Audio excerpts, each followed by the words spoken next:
this video, we're talking about, weighted averages, practice mode. What is our objective? Do some practice problems. Before we do that, let's review the steps for taking a weighted average. We want to get the weights for each item that we're averaging together. So we have a bunch of items, and we want to get a weighted average for some property of them. So our process is first to determine what are these items that we're figuring out stuff about. Then each item is going to make up some percent of the whole of all the items. So we want to get the percent for each individual item. We want to get those percents and convert them into decimal form. Then each item should have a value. Maybe we're averaging the volumes of items, or maybe the masses of volumes. We want to figure out, in that case, what is the volume for each item, or what is the mass of each item. And then we want to multiply the value for each item by its percent in decimal form. And that's going to give us the weight for each item. Well, after we have the weight for each item, then we can add those together, and that will give us the weighted average. Sweet. Let's try some probs. Why don't you pause the video and try this one out with that process in mind? Cool. Sweet. Did you pause it? Nice. Let's go through it together then. So, all right, step 1, items. Well, reading the problem is going to help me out. I want to find the average atomic mass of titanium. So my items are like titanium, I guess, and I'm finding the average atomic mass. So my values should be masses, probably. Atomic masses. So titanium, I've got 5 different versions or isotopes of titanium. Remember, isotopes are different versions of the same element with differing numbers of neutrons. So I'm going to say, all right, in getting my weights, I need my items. I think those are the 5 isotopes of titanium. Hint, they are. I need percents for each one. Well, those are listed in the table. That's pretty cool. Well, I need to convert those percents into decimal form. So what are we going to do? How we do that? Well, we're going to move our decimal place 2 spots over to the left. So I'm going to move it on my 8. Remember this dude, my 8.25, I'm going to move it once so it's in front of the 8.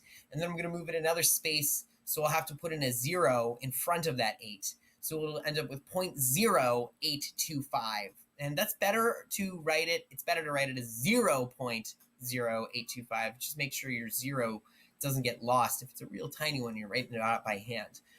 So why don't you pause the video if you didn't already just crush this problem and convert each one of these percent abundances and see if your answers line up with mine.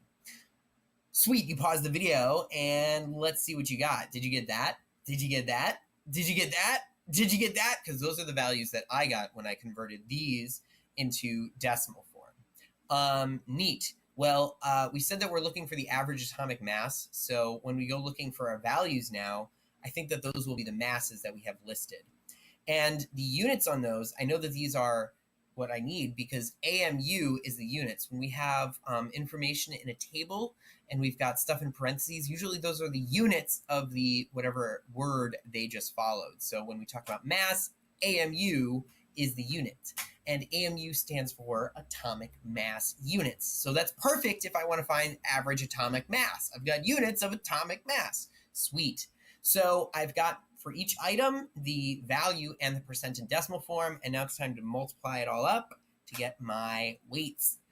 So whenever I do this, I like to set up a little table like this where I say, all right, what are my items? I'm going to list those. Each item should have a value. Each value should have a percent in decimal form. And when you take all these percents in decimal form, they should add up to 1. Or if they don't, it should be like 1.001 or 0.9999 if it doesn't add up to exactly 1. So what are my items? Well, we said I have these 5 isotopes, and we figured out we were going to use the mass as the value because we're talking about atomic mass. And we have our percentages, which we already turned into decimal form. So titanium-46, which I'm going to abbreviate this way, has this mass, which I put in it with 2 decimal places just for convenience. And here's its percent in decimal form. And I've got the same for my titanium-47 and for the rest of these 5 isotopes. So cool, now that I've listed this out, it's really easy for me to add up all the weights and make sure that I've got a weight for each item. So I can do my maths here and do some multiplication, take each value and multiply it by its respective percent in decimal form. And now my last step is I'm going to add together the weight for each item. So I add up all these puppies and I get 47.87, and that is my average atomic mass of titanium. Yay, we did it. Well, that was just problem one. Why don't you, now that we've reviewed the process with a problem, why don't you try this one out all by yourself? Give it a shot now. Yay! You gave it a sweet shot right back then. Let's talk about it together. So again, we're finding average atomic mass, and now it's for my good friend Syria. So I've got 4 isotopes this time, not 5, but I still have a mass in AMU for each and a percent abundance, so I can follow the same process. I'm going to jump right in to setting up this little table because I find this to be a really nice way to keep myself organized. So I'm going to list my isotope, each isotope as an item. I'm going to put down its value, abbreviate there. I'm going to shorten my decimal places just to 2, and I'm going to convert my percentages into decimal form. So this dude becomes a very, very tiny number because I move my decimal point in front of that 0, and then I have to add in another 0 in front of that. So it is 0.00185. But I can do that for my other 3 isotopes. So I have 2 very tiny decimal forms and 2 more sizable ones. Well, now that I have each value and each percent in decimal form, I can multiply those together, like this mass and this percent put in decimal form, to get the weights. Yay! And once I have all of that mathed out, well, I can add up those weights and get the average atomic mass of cerium. We did it. Cool. Well, I hope you crushed that problem.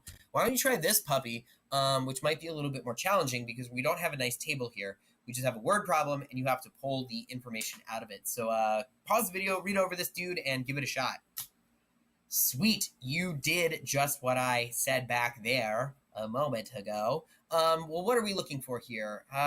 Here's a question mark. What is the average atomic mass of rubidium? There's the question. We want the average atomic mass of rubidium. And what do we know about rubidium? Well, we know rubidium has 2 common isotopes, and it looks like we've got information on both of those. Cool. Well, let's start setting up that table, our own little table.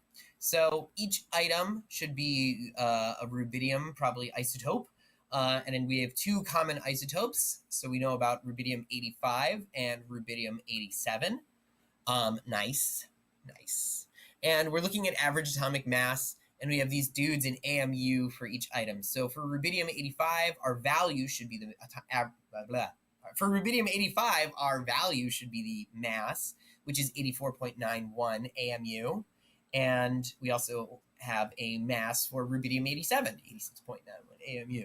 And each one of these dudes has a percent. Well, we need to just decimal form them. So for rubidium 85, it'll be 0.7217, and it should be 0.2783 for rubidium 87.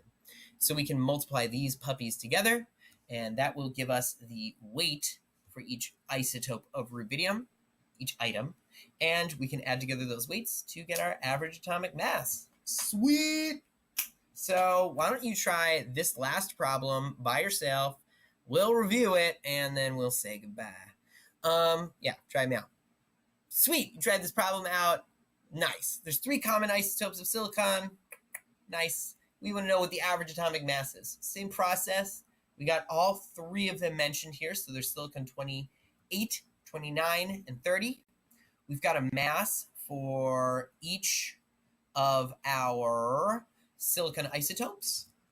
Just going to round those or keep those. Oh, they were in 2 decimal points. Yeah, nice. Very good. And we've got a percent. We got 1 big percent, so that's going to be 0.9223. And our 2 smaller percents, so those are going to come out to 0.0468 and 0.0309. I moved the decimal point once and then another time, so there must be a 0 there. Nice. And so we can multiply our values and our percents in decimal forms to get the weights, add up those weights, and shazam, we got our average atomic mass. Well, sweet, that is the end of this video. I hope you feel much more confident about taking average atomic masses using a weighted average. Yep, ta-ta, have a great rest of your life.